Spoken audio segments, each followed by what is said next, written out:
आखिर शिव जी क्यों क्रोधित हुए माँ लक्ष्मी और माँ सरस्वती पर। दोस्तों, अक्सर हम ऐसा देखते हैं कि जनसाधारण काफी छोटी छोटी बातों पर लड़ झगड़ कर अपना शक्ति प्रदर्शन करने लगते हैं। कोई अपनी शारीरिक शक्ति दिखाता है तो कोई धन की शक्ति दिखाने के लिए बेताब हो जाता है, जिसके कारण मानव जाति अक्सर इस तरह के विनाशकारी बुद्धि वाले मानवों के चलते सिर्फ एक दूसरे को नीचा दिखाने में ही लगा रहता है। एक बार ऐसा ही हुआ जब इंद्रदेव और बृहस्पति देवता ने पृथ्वीलोक में इस बात पर बहस प्रारंभ कर दी कि देवताओं में आखिर कौन बड़ा है और कौन छोटा। जिसके बाद महादेव का प्रकोप समस्त देवी और देवताओं को भुगतना पड़ा। तो चलिए बताते हैं आपको ये कहानी। एक बार जब श्री हरि माता लक्ष्मी के साथ स्वर्गलोक पर कुछ वार्तालाप कर रहे थे, तब उसी समय वहां पर इंद्र आ पहुंचे, जिन्होंने बड़े ही रोचक ढंग से माता लक्ष्मी के समक्ष इस बात को रखा कि बृहस्पति देव पूरे लोक में यह बात फैला रहे हैं कि ब्रह्मा जी देवताओं में सबसे बड़े हैं। परंतु उनकी ऐसी बात सुनकर श्री हरि मुस्कुराए और कहा, तो आपने ठीक ही सुना है कि वह ही बड़े हैं। परंतु उनके साथ विराजमान लक्ष्मी माँ को यह बात बिल्कुल पसंद नहीं आई। उन्होंने तुरंत जवाब देते हुए कहा कि यह झूठ है। भला इस सृष्टि में श्री हरि से बड़ा कौन है, इसलिए श्री हरि सबसे बड़े हैं। वहीं दूसरी तरफ बृहस्पति देवता यही बात ब्रह्मा जी के समक्ष जाकर बोले, हे प्रभु, इंद्रदेव समस्त लोक में यह अफवाह फैला रहे हैं कि श्री हरि सभी देवताओं में सबसे परम पूजनीय हैं।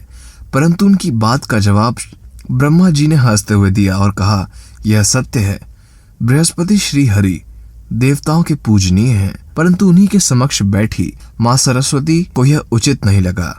वह तुरंत बोल उठी कि सृष्टि के रचयिता ब्रह्मा जी हैं, भला वो कैसे देवताओं से छोटे हो सकते हैं, वही सबसे बड़े हैं। धीरे धीरे ये बात समस्त लोक में फैल गई, जिसके बाद देवगण दो भागों में बट गए। वह जो ब्रह्मा जी को देवताओं से पूजनीय मानते हैं और दूसरी तरफ जो श्री हरि को पूजनीय मानते हैं।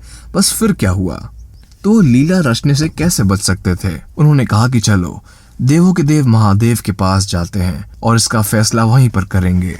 इसका जवाब तो अब सिर्फ महादेव ही दे सकते हैं। परंतु जैसे ही देवतागण भोले शिव के समक्ष पहुंचे, वे सब महादेव को क्रोधित देखकर डर गए और हाथ जोड़कर खड़े हो गए। तब नारद ने उन्हें शांत करते हुए कहा कि महादेव, आप शांत हो जाइए। महादेव ने नारद जी से क्रोधित होकर कहा, हमें ज्ञात है कि समस्त लोक में क्या चल रहा है। यह मूर्खता जब देवता करेंगे तो भला मानव जाति का कल्याण कैसे होगा। आखिर कौन देवताओं को पूजेगा जब वह इस तरह की तुच्छ बातों पर अपना समय खत्म कर रहे हैं। उन्होंने श्री हरि एवं ब्रह्मा जी को बुलाकर उन्हें भी समझाया कि हम त्रिदेव समतुल्य पूजनीय हैं। सभी देवताओं ने महादेव से माफी मांगी।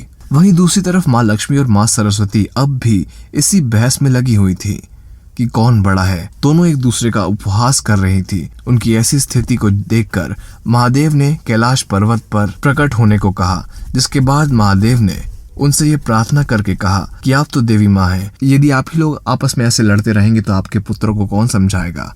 जिसके बाद महादेव की समझाई इन बातों को देवियों ने मान लिया और इस बहस को त्याग दिया।